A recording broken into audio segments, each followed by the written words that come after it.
안녕하세요 여러분. 요새 코로나 백신 맞으면 노마스크? 이런 얘기가 자꾸 들려서 제가 자료를 좀 찾아봤어요. 먼저 우리나라 백신 접종 현황은 2월 26일부터 시작돼서 벌써 접종 100일을 넘겼어요. 약국도 지난 4월 23일부터 시작을 해서 일반 직원들까지 다 맞고 있고, 이때 백신은 모두 아스트라제네카였습니다. 지금은 30세 미만의 젊은 약사님들, 어린 직원분들 대상으로 파이자 백신 신청이 이루어지고 있고, 다음 주 6월 15일부터 접종이 시작돼요. 아스트라제네카가 유독 위험하다 이렇게 많이들 알고 계시잖아요.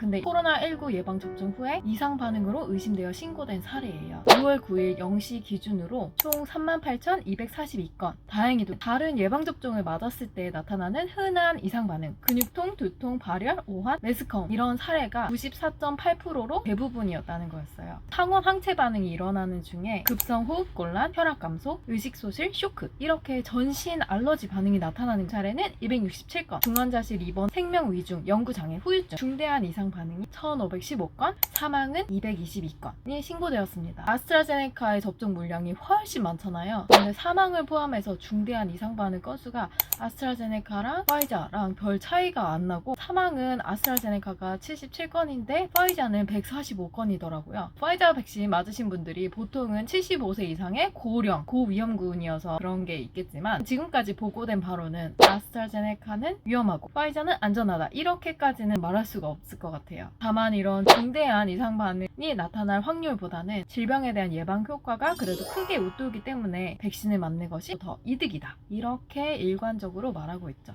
우리나라에 들어온 코로나19 백신이 총 5가지가 있잖아요. 아스트라제네카와 얀센의 예방 효과는 각각 70%, 66%, 조금 낮은 수준이에요. 얀센은 1회 접종만 하면 되는 게 장점이어서 선호도가 좀 있는데, 남아공 변이 바이러스의 예방 효과는 57% 이렇게 낮다고 합니다. 아스트라제네카도 낮고요. 여기 반해서 파이자랑 모더나는 각각 95%, 94% 이렇게 예방 효과는 높은 편인데 물량이 부족하다는 게 가장 큰 문제고, 파이자는 영하 70도, 모더나는 영하 20도의 초저온 보관을 해야 된다는 게 지금 단점입니다. 노바백스, 요새 떠오르는 미국 회사에서 나왔고, 기존에 맞는 B형 간염 백신 이런 합성 항원 방식으로 만들어낸 거라서 가장 안전하다는 결과가 있어요. 예방률도 89%로 높아요. 다만 남아공 변이 바이러스에 대한 예방 효과는 49%로 낮다. 그래도 안전성 등을 볼 때는 의료계에서 기대가 큰 백신이다. 정부하고 노바백스가 SK 바이오사이언스 국내 공장에서 2천만 명분을 생산해서 사용하는 방식을 지금 협상 중이라고 합니다. 참고로 국내에도 5개의 회사에서 백신을 개발하고 있어요. 모두 임상 1상까지는 완료되었는데, 일부는 빠르면 올해 7월부터 단계적으로 임상 3상 진입을 목표로 하고 있다고 합니다. 올해 접종이 될지는 모르겠고, 아마 내년부터 매해 맞을 백신에 포함되지 않을까. 질병관리청에서는 백신 접종이 지금 순차적으로 너무 잘 되고 있다. 6월 말이 되면 이제 고령층을 중심으로 1,400만 명이 접종 2차까지 완료될 예정이다. 모더나와 노바백스 이게 각각 2천만 명분이 들어올 거고, 3분기부터 본격적으로 파이자는 1,000만 명분 이제 들어올 거라고. 그래서 전 국민의 70%인 3,600만 명이 모두 1회 이상 3분기에는 접종을 완료할 것을 목표로 하고 있다고 했습니다. 접종률이 높은 지자체에는 지역 차원으로 방역수칙을 좀 완화한다던가 하는데, 이슈가 되는 게 개인 백신 접종자들에게 5인 이상 모임 금지 인원에서 제외되고, 7월 중에는 자율과 책임에 기반한 새로운 거리두기가 시작되게 하는 등 단계적으로 일상을 회복할 수 있도록 도와준다고 하는데요. 이 자율과 책임에 기반한, 이 말이 어렵네요. 사실 책임의식에 따르면 마스크도 꼭꼭 쓰고 기존에 하시던 것처럼 모든 노력을 해야 하는데, 일부에서는 백신 접종을 했으면 이제 야외에서는 마스크 안 쓰고 돌아다녀도 된다, 이게 왜 이렇게 분위기가 형성되나 봤더니 각종 어려운 보도들이 진짜 많이 나오고 있고, 이 방역 당국이 코로나19 접종 상황이 원활함에 따라서 활동 제한도 좀 풀어줘서 예방접종 완료자들끼리는 소모임, 가족모임, 동호회, 콘서트 이런 것들이 가능하다는 얘기예요. 서울특별시 블로그 해치 서울에도 떠있던데, 6월 대책에서 보면 인원 제한에서 제외되는 정도만 나와 있는데, 7월부터는 인원 제한 제외 포함해서 실외 마스크 착용 의무 해제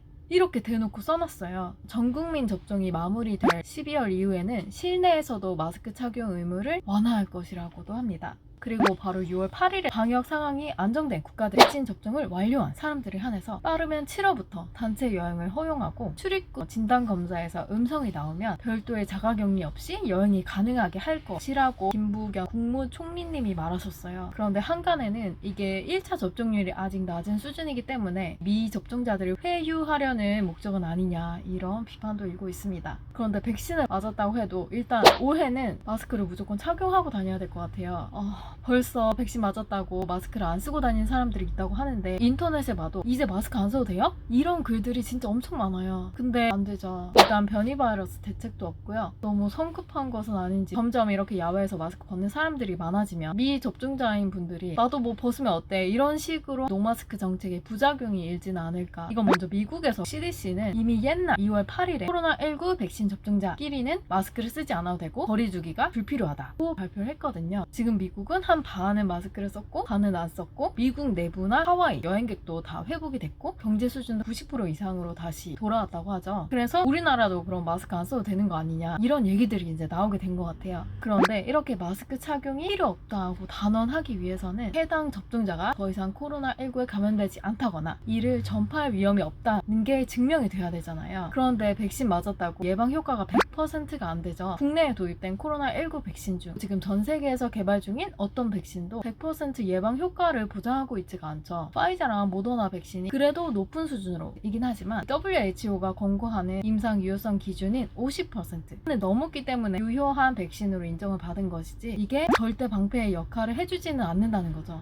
또 백신은 시간이 지날수록 단위 면적당 항체의 양, 이걸 항체가라고 하는데 항체가가 점점 떨어지기 때문에 백신 접종을 맞은 날부터 시간이 지날수록 항체가 점점 줄어들어요. 이 효과가 영구적으로 지속되지 않는다는 거예요. 그래서 우리 독감주사처럼 매년 코로나19 백신을 맞아야 한다 이런 얘기들이 나온 거고 개인의 면역력에 따라서 항체가 있더라도 바이러스에 또 감염될 수가 있어요. 실제로 코로나에 걸렸다가 완치 판정을 받았는데도 다시 코로나에 걸린 사례들이 발표가 됐죠. 백신을 접종해도 접종한 직후에는 충분한 면역 반응이 형성되지 않고 적어도 1, 2주 시간이 필요해요. 70% 이상의 국민이 백신을 맞고 면역력을 높였다 하더라도 질병을 충분하게 예방하지 못하는 사람도 상당수일 거기 때문에 위험도가 좀 줄어들었을 뿐이지 감염의 위험은 여전히 존재한다는 거죠. 그래서 미국은 지금 백신 접종률이 70%를 훨씬 웃돌았지만 집단 면역 도달은 불가능할 것이다. 이러한 이론도 많이 나오고 있습니다. 그래서 바이러스가 체내에 침투할 수 없도록 물리적으로 차단해줄 무언가, 마스크 같은 게 백신 접종 이후에도 여전히 필요하다는 결론이에요. 또 변이 바이러스의 변수도 있잖아요. 바이러스가 변이를 거듭하면서 전염력이 좀 더 높아졌대요. 심지어 현재의 백신들은 변이 바이러스에 대한 충분한 효과도 입증되어 있지 않고 여러 가지 측면을 다 고려해봐도 정말 수준 높은 집단 면역이 형성되기 전까지는 마스크 착용 지침은 계속 유지해야 될 필요성이 있다는 겁니다. 네, 이렇게 해서 좀 안타까운 마음에 여러 가지 얘기를 해봤는데요. 제발 노마스크 정책은 확정되지 않았으면 좋겠어요. 우리가 예전에 확진자 수 한 자리씩 되던 시기가 있었는데 조금 풀어지니까 다시 1차 유행, 2차, 3차 유행을 거듭해왔잖아요. 그리고 아직도 한 500명, 600명씩 매일매일 확진자가 나오고 있어요. 집단 면역이 달성했다 기준은 확진자 수가 늘어나지 않고 일정한 낮은 수준을 유지해야 되는 건데